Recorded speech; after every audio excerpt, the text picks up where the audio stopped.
Hey, it's Bart with Bonding Board Games. We got a bunch of folks in, but we have a special guest. We have designer, and I am going to read it off because Matt, the Greek on the side, has already called that I would blow the pronunciation. Vangelis, Bagiartakis. And I know I got that wrong, so close enough. Give me the proper Greek pronunciation. So it's Vangelis Bagiartakis in Greek. Perfect. See, Matt, you were right, because let me highlight Matt here. We had a comment where Matt, let's see, first Matt was talking about napping, so that tells you probably all you need to know. But then we have, hold on, where was his one? We have, oh, here we go. See, literally, we were talking about how I was going to struggle with the name, and Matt already goes, Bart must be practicing how to say yes. And then he said good vibes, so he was hopeful. You're not the first one to have difficulties with the name.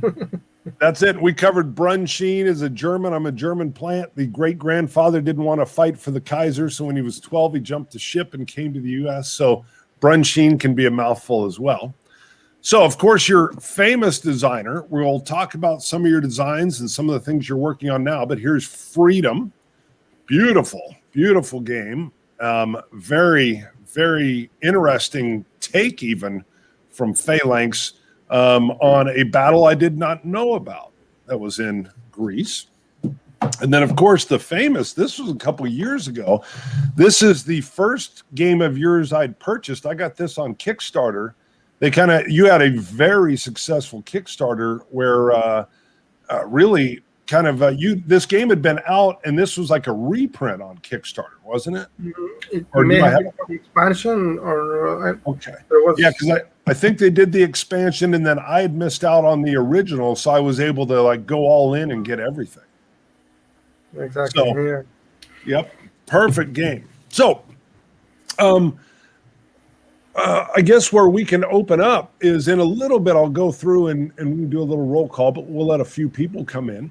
One of the things I like to talk about is I know you've been designing full time for is it 7 or 9 years? 7 years since 2014. Yeah. Okay, so you're a full-time designer now. Before that, just kind of looking at your bio, and I don't know if you still do some work, but you used to do like a lot of computer tech or IT work. Is that correct?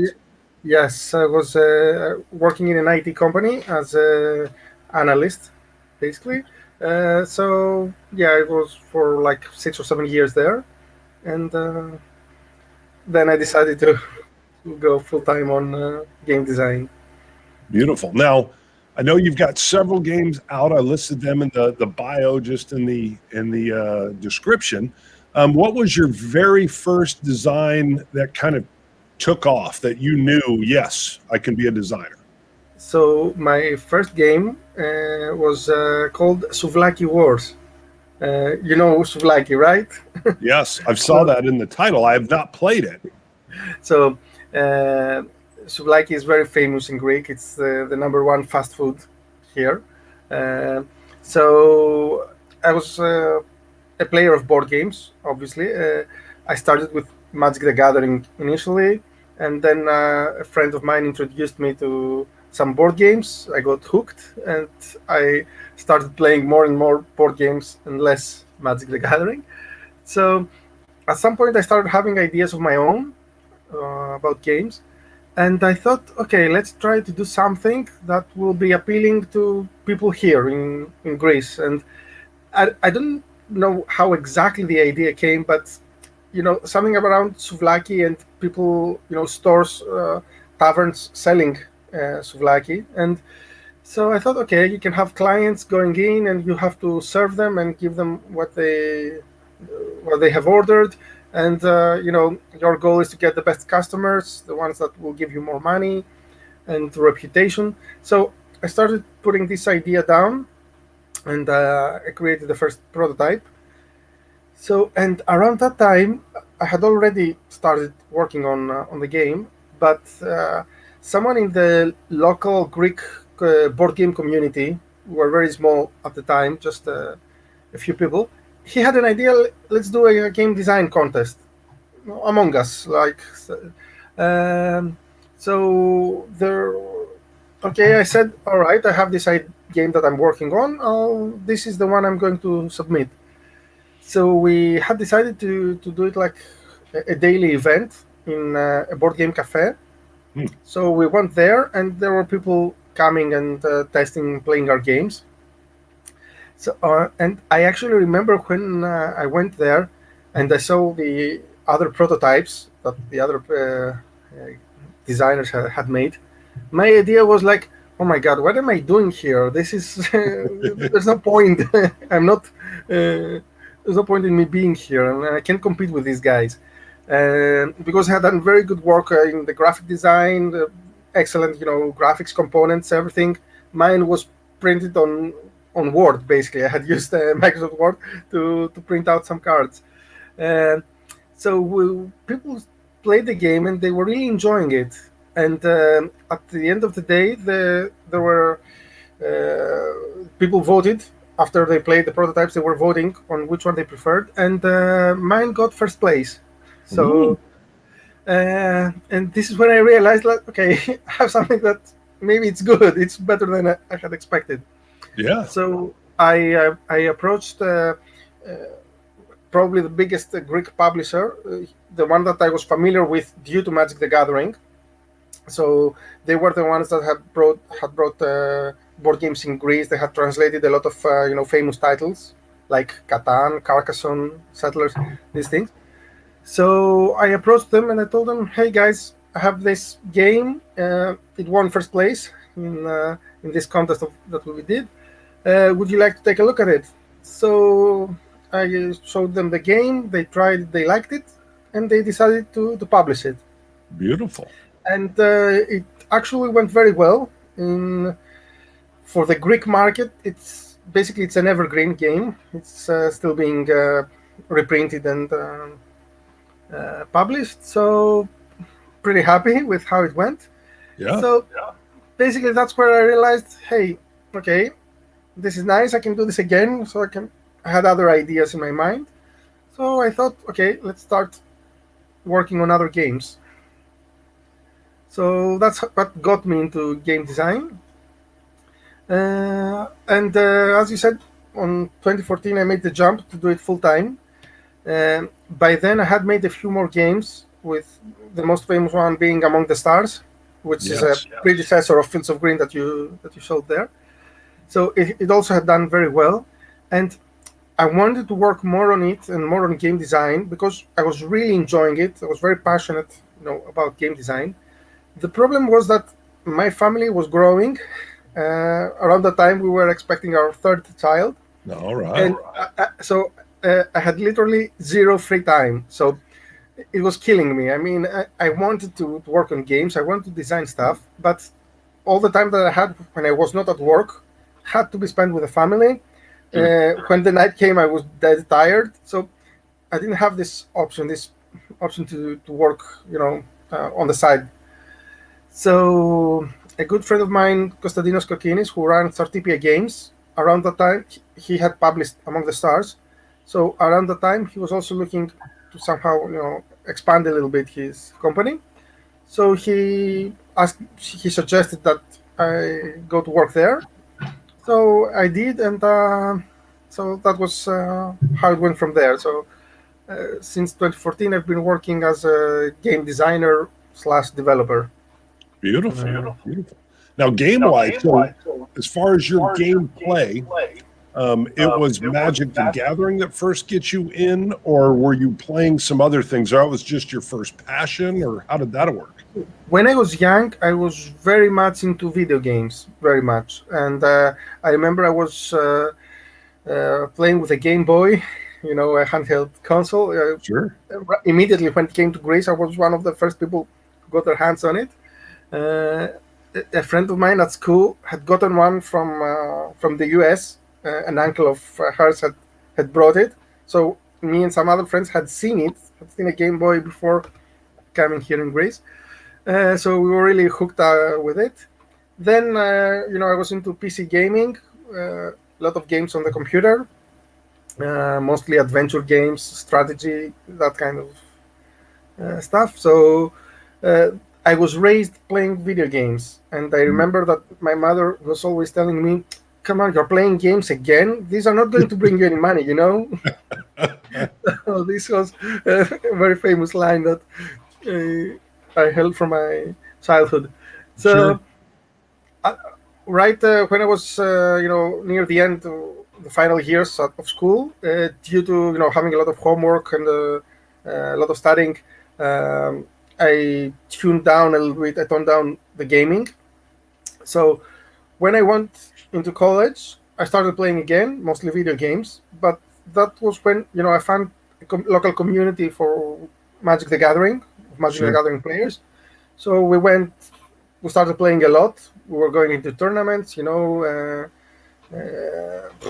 being very active and online, seeing what goes on, what's popular, what these kind of decks. Oh, and also a few more tabletop games, but it was mostly Magic around that period. And one day, the brother of one of my friends who were playing Magic with bought Doom, the board game Ah, from Fantasy Flight Games. And I remember it seemed very weird to me. I mean, like, why should I play board game when I could play Magic? I mean, what's the point? And when he told me about Doom, I said, come on, Doom is a first-person shooter. How can you play it on a board? I mean, it didn't make any sense. sure. But we tried it, and we really loved it. And I remember we formed a little group, a small group, 4 guys. One was the overlord, and the other 3 were the players. And we played a lot of sessions around the time. We had a blast. It was some of the best years and some of the best gaming experience that I had. Beautiful. And from that group formed our love for board games. We started checking out other games as well. Fantasy Flight Games became a favorite of ours around that time. Yeah. Twilight Imperium, StarCraft, those titles. So that's how I got into the board gaming. I love it. Now, see, I remember it's funny because we're both of that generation where my dad would see me playing the Atari 2600, and he'd say, why don't we go out and throw the football around or something? I'm like, no, I'm playing Asteroids, and he'd be like, come on. And then he tried to play a little bit. He's like, this is, of course, I'm like 10 and I'm beating him. He's like, this is dumb. And I remember the friends even joking around, I wonder if someday you could be like a professional video gamer and make money. And they were like, oh yeah, sure, just like the football guys. And now, my son's watching, it's like some 19-year-old kid that just does Minecraft playthroughs for 3 hours and he's making like $1 million a month. I'm like, oh my God. Yeah, who would have thought at that time that this would happen? Yeah. Oh my goodness. Yeah, it's just because I was 13 when I first got into gaming. It actually was Avalon Hill, B-17, Queen of the Skies. For whatever reason, I really gravitated toward World War II history, and I'd been reading a lot on it. And I saw a game store, and when I wandered in, I was like, oh my, I could actually play through history, which is one of the things you do so well. When you're talking freedom, I had no idea of this battle and the asymmetry of everything that's going on. I can't remember the year off the top of my head, 1821 to 1829, the Greek War of Independence. And this is some of the beauty. It's also the beauty of both your designs and what Phalanx does, is gaming is in such a great positive state right now that, these wonderful games, these periods of history that I can now play through and learn so much about. Are you a big history guy as well? Actually, no. which, and looking back at myself, it was a bit weird for me to work on a war game because I was not a war game player.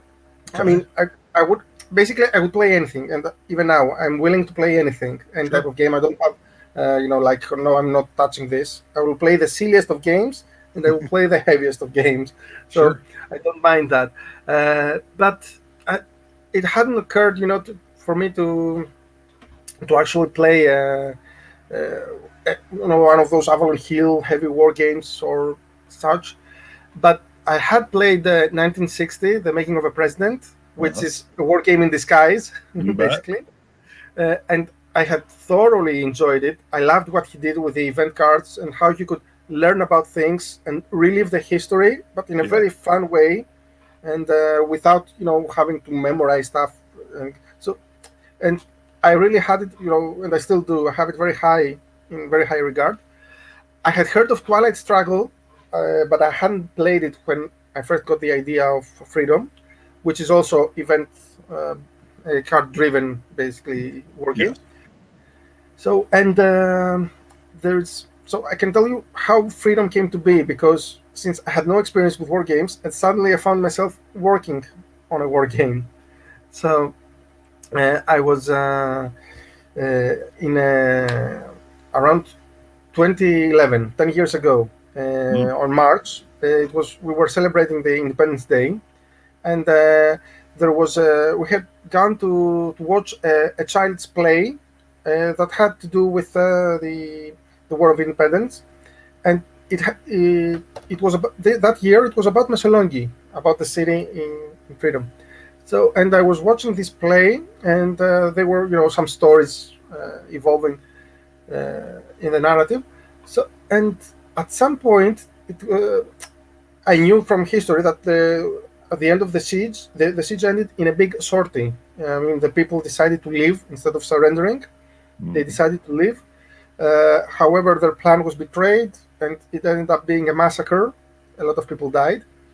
And during the play, they said, like when they were preparing for the sortie, that a very famous Greek hero was going to help them.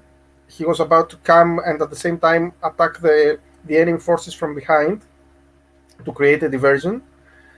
And he was about to come, and that would have been huge. But he fell ill 3 days before the event. He fell ill. And when I saw it in this theatrical play, in my mind, it was like somebody just played an event card. And he said that, hey, this hero, Karaiskakis, he just fell ill. You can't have him. And I suddenly realized that this could very easily turn into a game. You had two very distinct functions, two separate parts.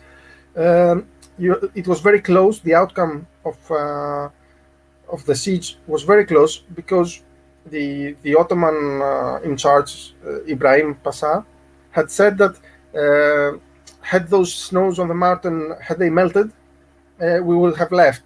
And it was April. I mean, it was like 2 or 3 weeks more if they had managed to stand. The besiegers would have left. So it was very close. And suddenly I realized that, hey, this is a game waiting to happen.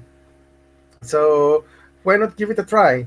Sure. And I contacted the guy who wrote the play, who had done a lot of studying and had read many history books regarding the actual siege.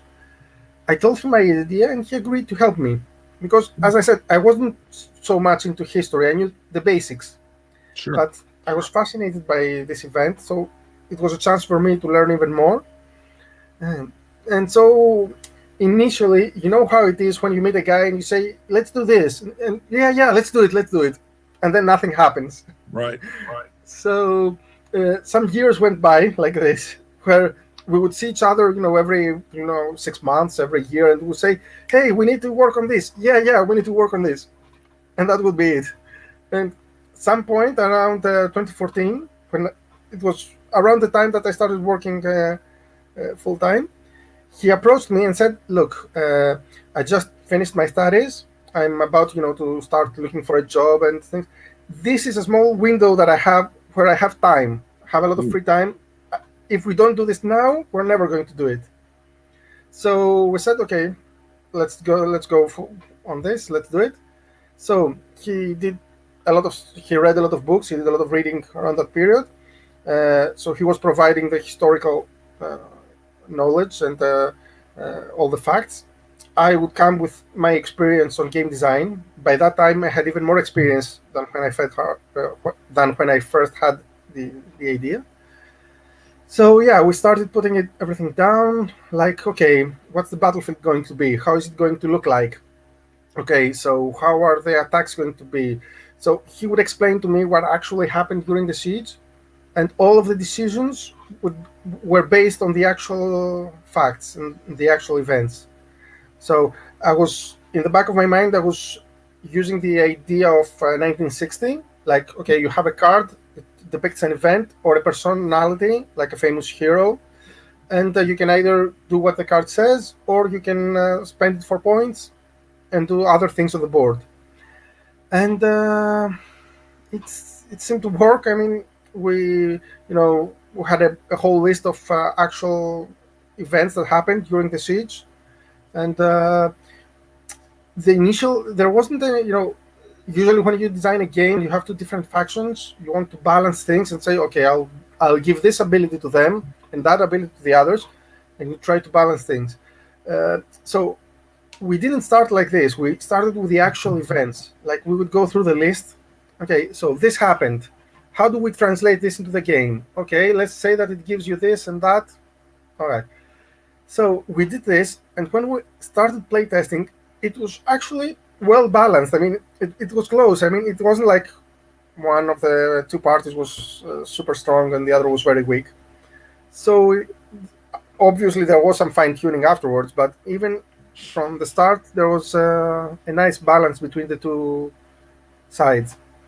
You bet. And I can't remember who was your artist as well, because the artist is yeah, he's great. His name is I think Bartholomew Bartek, something like that. I'm not very well with Polish names, sure. But I don't remember the last name. I think it's Bartek, the first name. He did an amazing job, and it really shows. Yeah, it added a very nice look and feel to the game. It gave it, a very cool identity, and definitely it's very eye-catching. Both the cover and the cards. You bet. Let me do a little roll call here, and I'll let everybody know. I do apologize. You may hear I'm a little congested. I've managed to catch a cold for my son right near the end of the pandemic. So you can imagine it's a lot of coughing. I've taken a cough suppressant.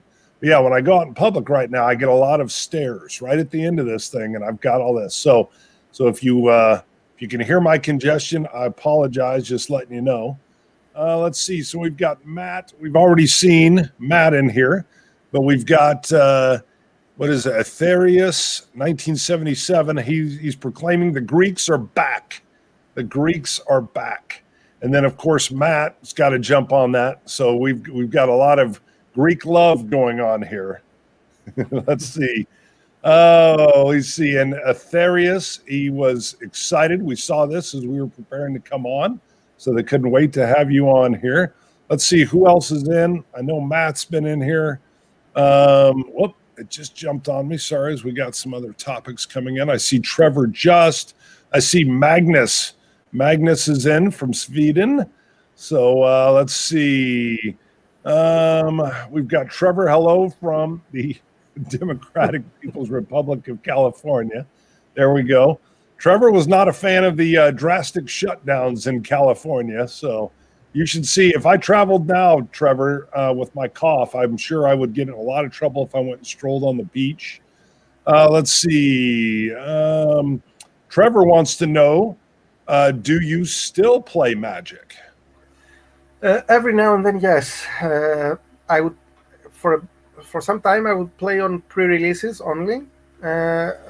Later I tried a little bit of Magic Arena, but due to family stuff and work, there's not a lot of free time anymore. As I said, nowadays, if I get the chance, I may go in a pre-release, just play a sealed day. I mean, pre-release I play a sealed deck, but sure. Mostly just that. I will follow a bit on what they do on design, though. I will read a few articles here and there. Okay, and Trevor followed up with, what aspects of Magic, if any, do you incorporate into your games? So here's the funny thing. When I was playing Magic, I always loved reading articles about the design of Magic. Even when I had no idea in my mind, no intention of ever doing this myself, I found it fascinating to see what's happening behind the scenes. How they came up with this idea, what they tried, what worked, what didn't work. I always loved reading about this. So when I started working on my first game, Souvlaki Wars, that I told you before, suddenly all those things that I had read came to my mind again. Like, oh, remember he had said in that article that they did this or they avoided that for this reason. So I started using that knowledge that I had gathered and trying to apply it on my game.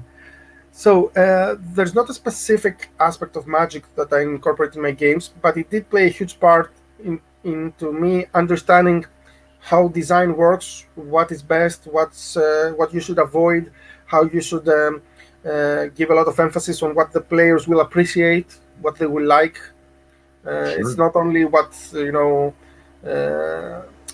you think it works best. It's very important to see it from the perspective of the player and try to generate some feelings onto him. To all of this, I mean, that was taken from my Magic experience.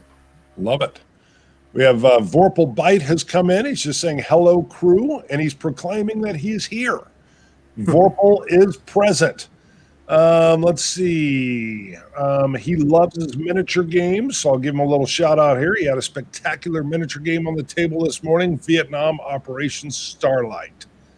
Very cool. Let's see.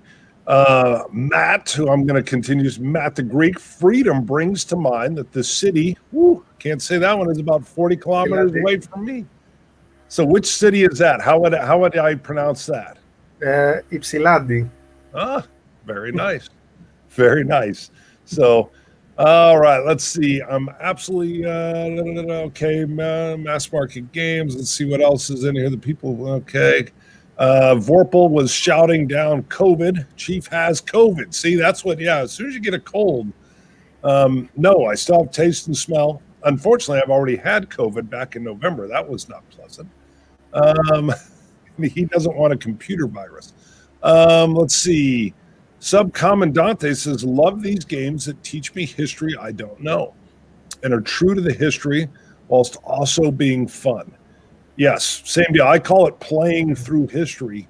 You know, it's such a great way to learn is to when you get immersed into that and this event. And for me, at least, and I think for a lot of folks, the retaining of the information because of the way it was learned is so much more, it's almost like a lived experience. I know not quite, but I mean, it's definitely not a textbook reading. So this is exactly what drove me to work on Freedom. I mean, as I said, I was fascinated by the story. I wanted somehow to make it known to people. And I'm no writer, I'm no painter. I cannot do a movie or write a documentary or something. So I said, okay, what can I do? I can create a game. So I'll try to make a game. Through that game, people will learn about this history because it's really a fascinating piece of history. For us, it's one of the most important events of the Greek War of Independence. So it was a great opportunity for me to make more people know about it, because a lot of people, gave their lives, they sacrificed a lot for this. So it's somehow it's a way for us to pay tribute to what they did. So, and I love how the game actually puts you in the shoes of the two parties involved, of the two sides.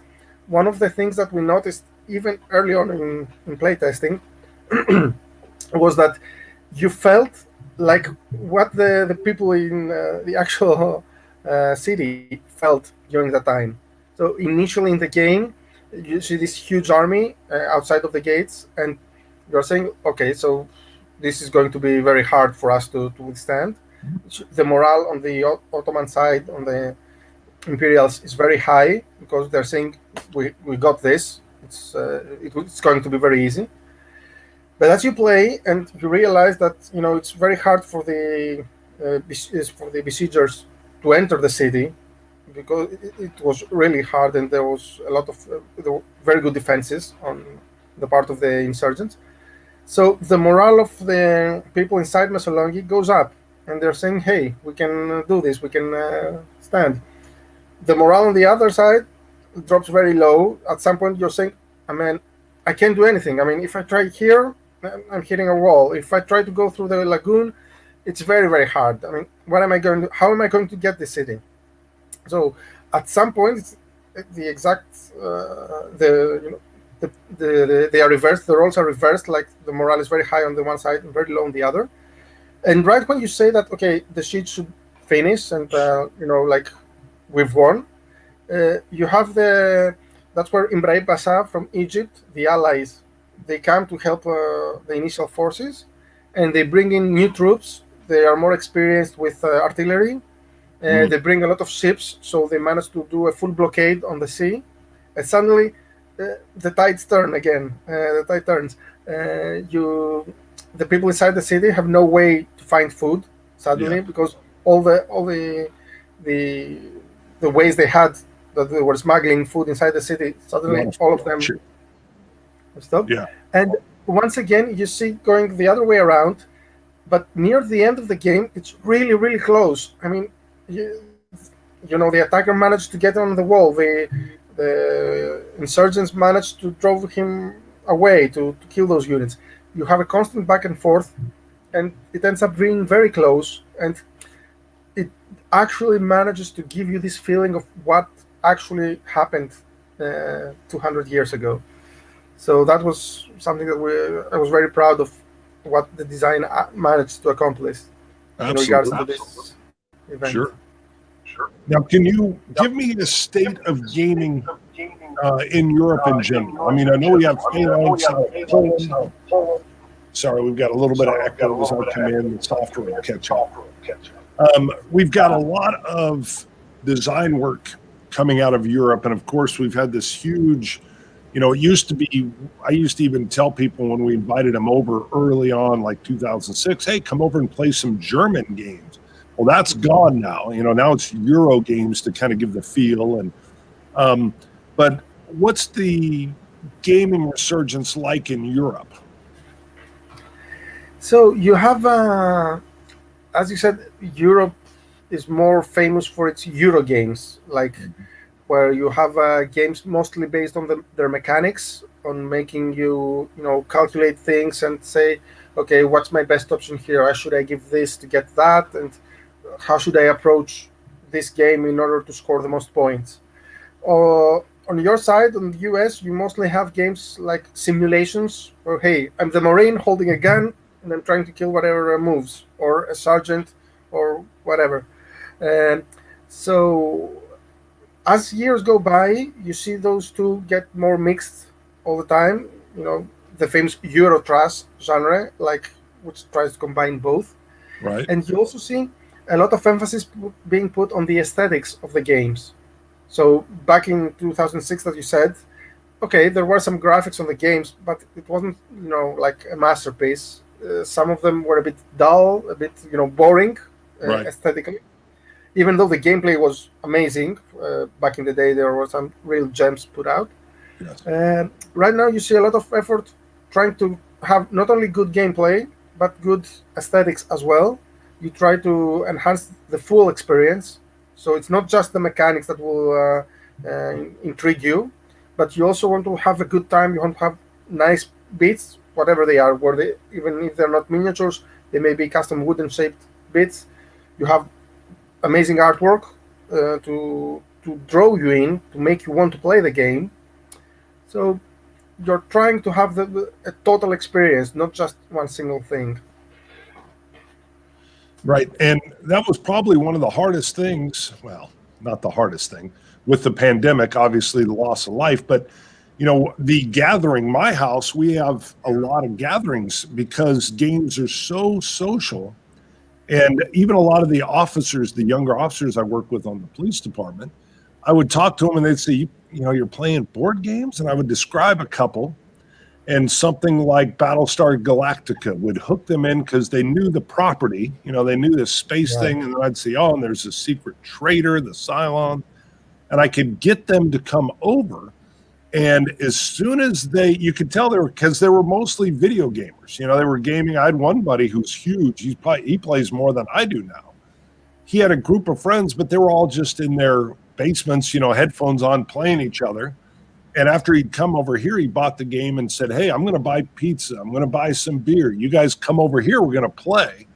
And as soon as they were lying to each other's faces, And then you're a Cylon, you totally, they, oh my God. And they started to meet every single week. And it's interesting to see, I'm born 1970. So I think he's born like 94 or something. So to see this new group where they're literally finding the joy of that togetherness, Exactly, kind of like what you talked about when you were first gaming, being around, or that college age where it's just all this gaming time. So, I can't wait until we're able to have large groups of people gaming together. It's so connected, this gaming thing. What do you see future gaming growth? If you were to predict, where do you see gaming going in Europe? I don't know how the pandemic is going to change things, although it seems that board games is not that much affected because sales are they're going up on board games and puzzles in the whole industry. So the good thing is that you see more and more people getting involved. So this has some pros and cons. On one hand, you see fresh ideas. You see people trying new things. You have Kickstarter, where it gives some people the ability to create things they would otherwise be unable to do. I mean, take for example Gloomhaven. You would never see Gloomhaven going into retail under normal circumstances. Right. But through Kickstarter, the game reached thousands of players. It's number one on Board Game Geek. So that was due to the people having this option, having Kickstarter. You also see other people experimenting with new ideas, combining completely different genres to create something new, something interesting. So I had a friend, for example, design a game that combined worker placement with dexterity. Oh. So you have at some point I was actually exploring a game where it had some abstract aspects where you were trying to move some gems and that, and we were combining it with a drawing on a some illustration on your page. So it gives you since companies right now want innovative things, they want different things. This pushes the boundary. It pushes designers to start, explore different ideas, out of the box stuff. And so the good thing is that we are seeing some really out of the ordinary games, out of the box. Yeah. And I'm hoping that this will continue. On the other hand, you are going to see a lot of games that are, rehashes of the same thing. Like it was a very famous line from people that do not like Euro games is like, hey, I don't want to build another cathedral. Like, how many cathedrals are we going to build? Sure. So, but even with themes, you get a lot of original ideas. Right now, people are exploring more different settings for their games. And as I said before, a lot of work is being put into combining the mechanics with the aesthetics, with the theme. So you're trying to have the total experience be something really cool. You're not focusing just on the art, just on the gameplay, or just on the theme. The theme is not just pasted on to to have something to put on the cover. No, you make it an integral part of the whole game. Sure. And that's what people enjoy. Subcommandante has a great question. So with so many games being published, are you worried that good games won't get attention? How do you make your game stand out?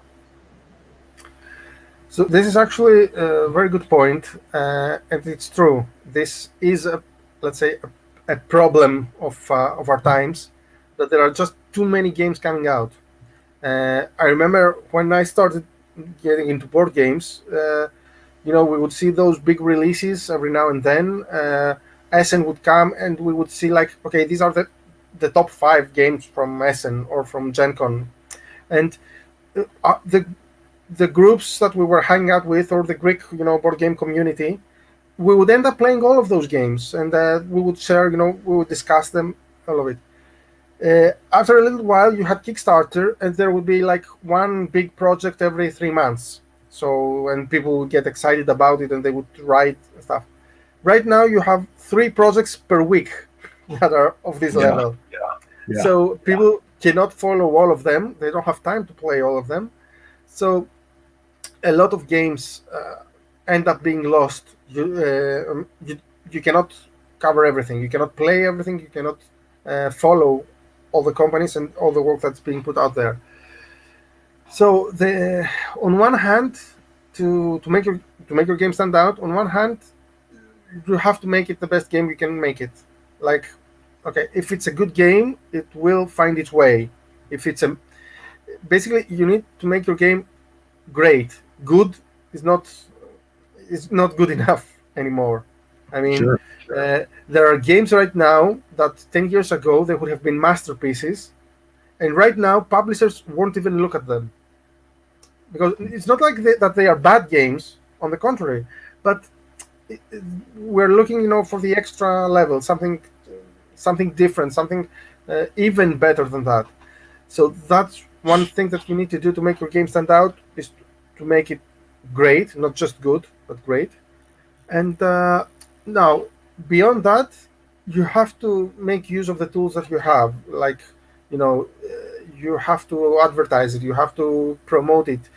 It's not enough to put it out there. At one point, the company would do a Kickstarter, it would post it on Board Game Geek, and people will find out about it. Mm-hmm. Right now, nobody will know about your game if you don't heavily promote it and heavily, you have to tell the world about this game. You have to do events, you have to do, videos, and so it's not enough to just put out a good game. Right. Adam has a great question. Adam Bruder. So box art really can help make or break game sales. How many covers do you go through before you decide on one? And do you use multiple artists or just one? And I know you do a lot of development side as well, so you're perfectly set to answer this question.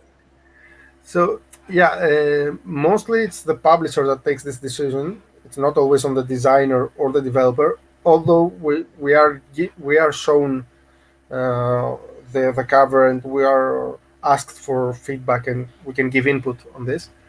But what the way that it usually works is that the publisher finds an artist that they already like what they do. So you cannot ask for 3 artists to do a cover and then pick which of the 3 you like.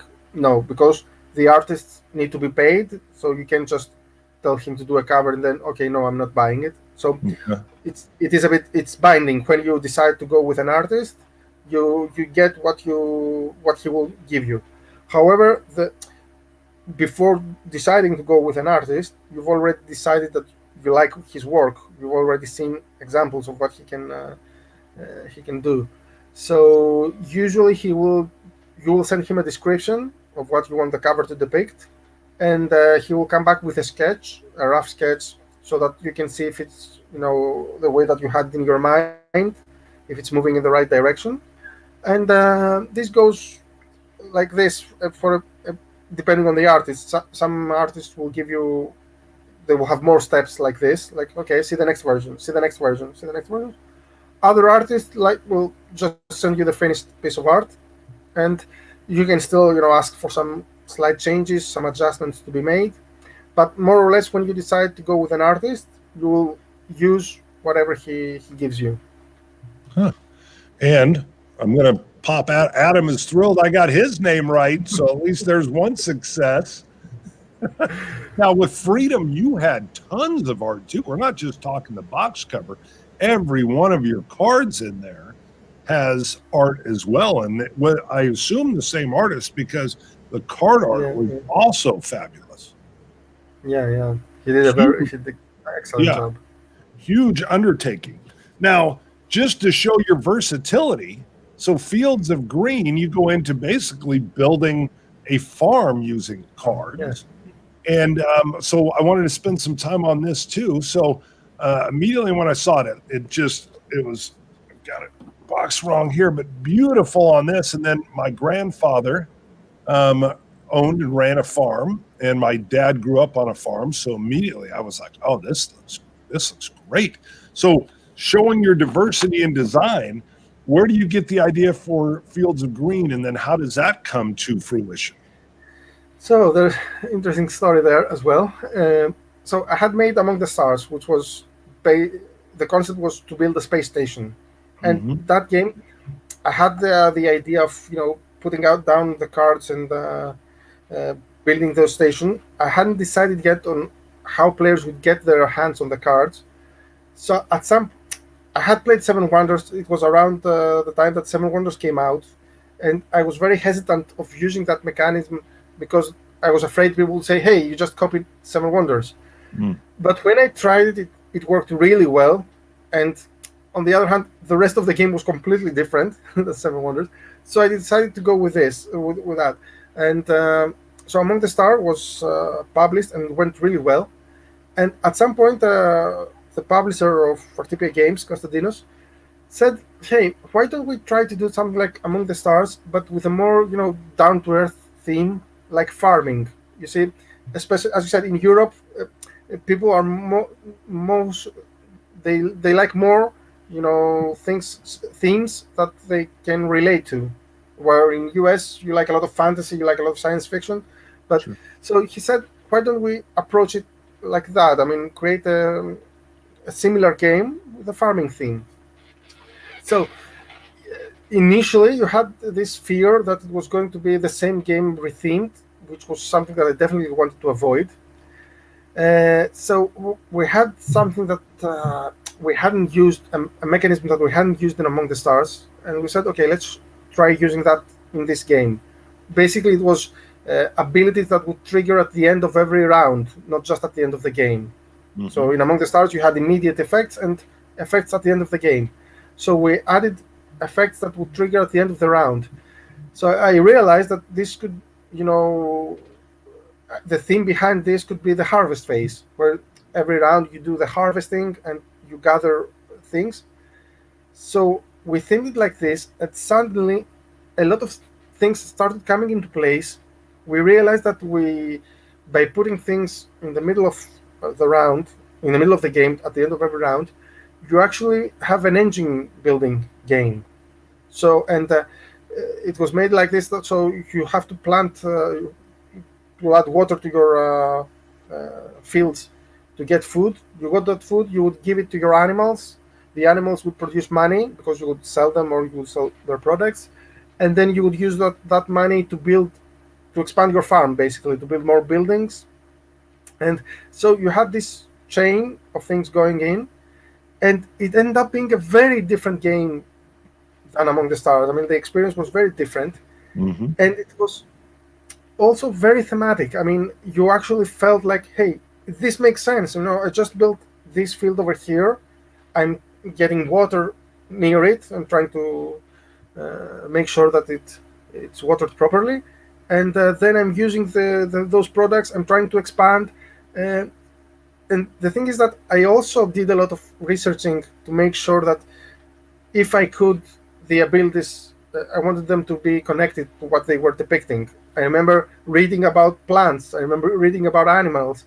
Like, what do you need when you have, pigs in a farm, or when you have this kind of animal, or cows, or what do you need to take care of?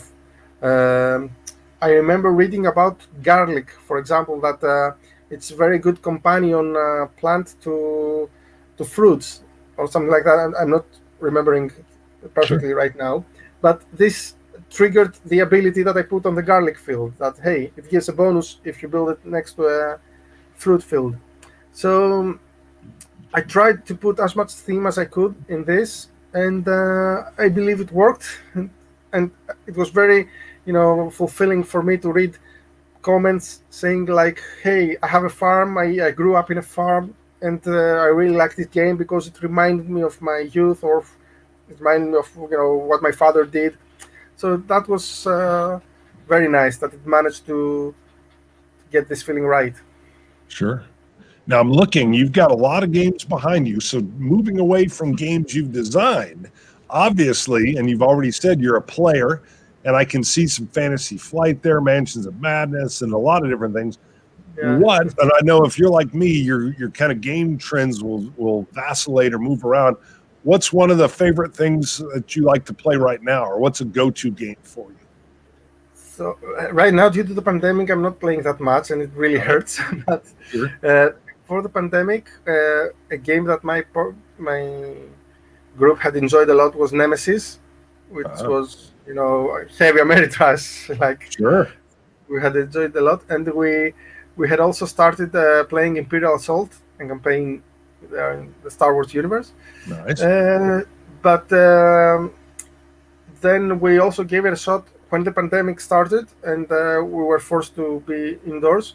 We actually tried King's Dilemma, and we were playing it remotely, which was an interesting experience.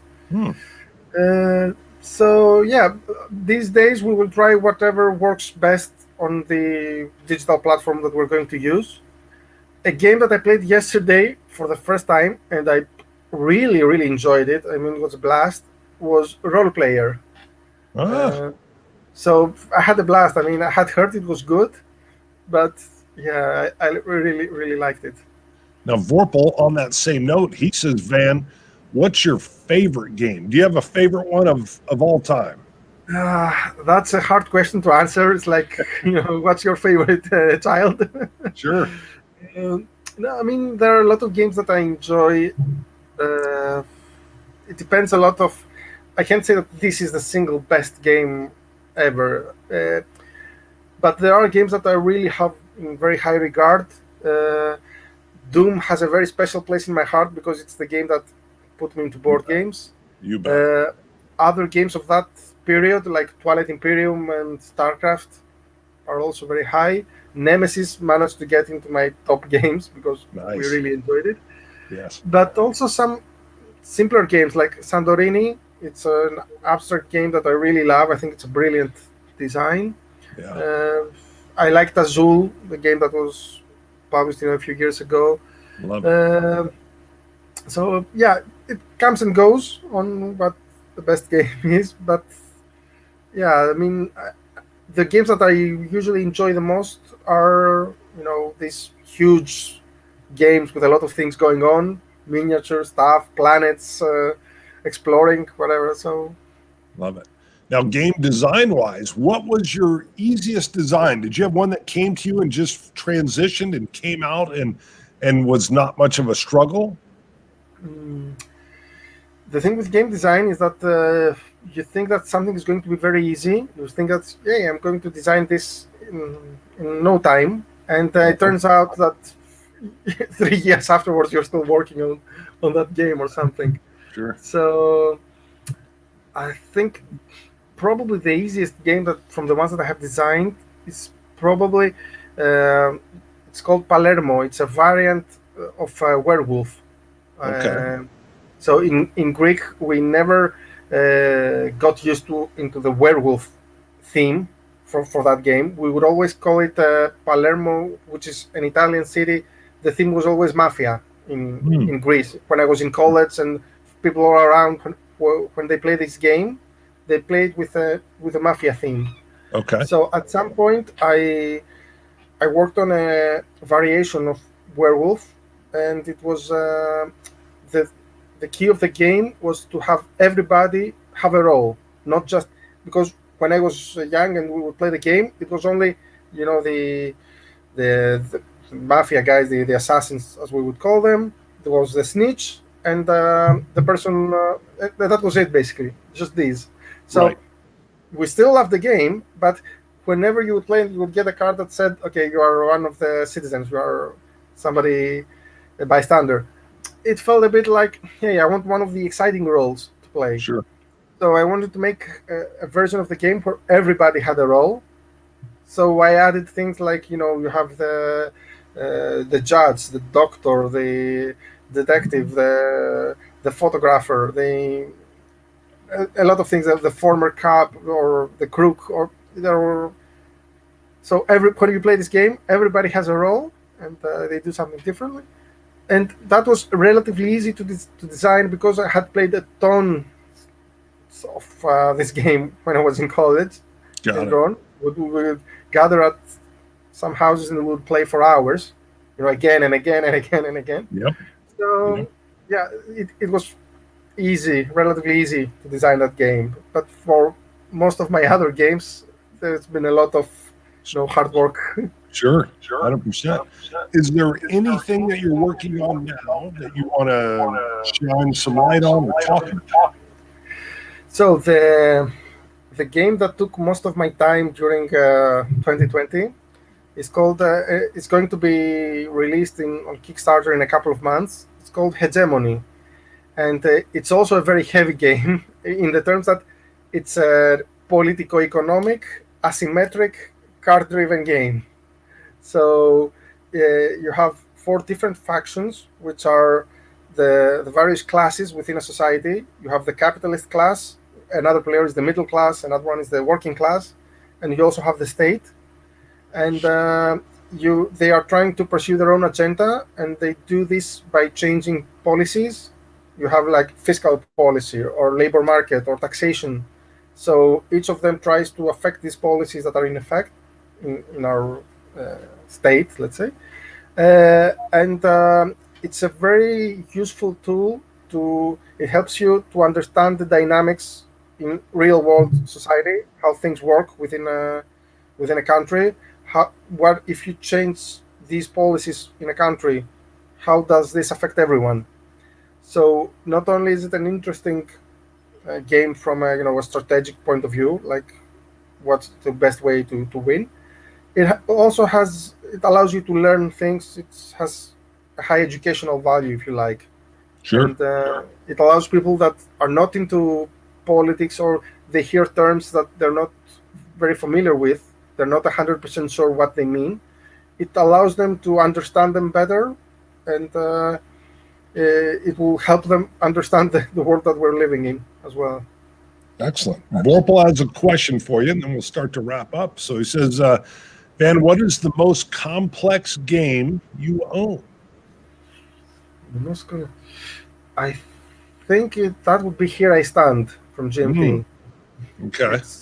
It was. I still haven't played full. At some point, we tried with some friends to play it, but it didn't work out. So I still haven't played it. But I think it's the most rules heavy / complex game that from those I own. I've got the first printing sitting on my shelf as well. I've had it out. I've talked to people about playing it, and you're right. The problem is I want all 6 roles being played, and they're all asymmetric and played differently. And so then it's like, well, do I need to learn how to solo play every single role so I can teach it? And then I'll get in, a brand new game, and I'll be like, we'll go play this. Yeah.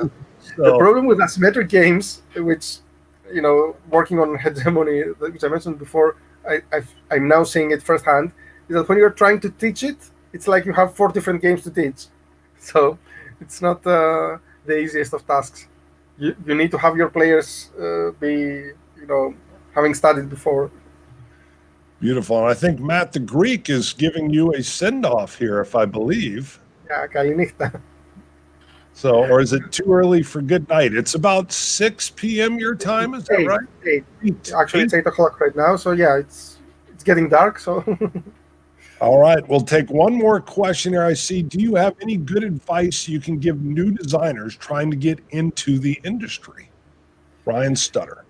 So, yeah, the first thing that you need to design, you need to make stuff. This is an advice that people will tell you. Start making stuff. Don't have this idea in your head and trying to find the optimal way to do it. Just do stuff. Try to design games. Design something, even if it's bad. Your first game will probably be bad, but it will teach you things. You will understand things. We learn this thing by doing. I still learn things every day by trying new things, trying old things, but seeing whether they work or not under a different light, under different circumstances. So you definitely must be trying to do things. You'll see it yourself that you will get better as time goes by. And it also helps a lot to read articles, to read things, get information from people that know what they've done, know that what they're talking about. And very importantly, play a lot of other games as well. The more games you play, the the bigger your vision is, the broader your vision. So you have more options to choose from when you come to design your own game. So that's one of the most important things.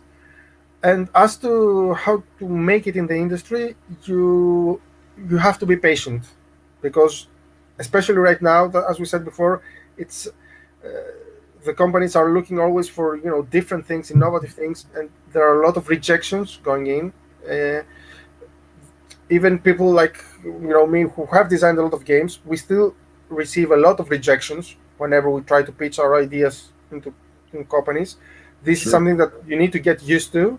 You need to have a good stomach because people will tell you that your baby is ugly. So you need to be able to take that with grace and and sometimes to agree with them, because sometimes their point is valid and you need to see it for yourself. So you have to be patient. You will get a lot of rejections, but if you do your best, if you create a great game, it will find its way. Sooner or later, it will find its way. So that's why I said be patient. Excellent. Well, Vangelis, thank you so much for coming on the show. Thank you as well. I had a blast. It was very nice. Thank you. And if you ever have something new coming out or anything and you want to come on, I'd love to have you back. Great guest. Love talking to you. And thank you for being patient with the failures of my pronunciations. Okay. All right. Hang on the line.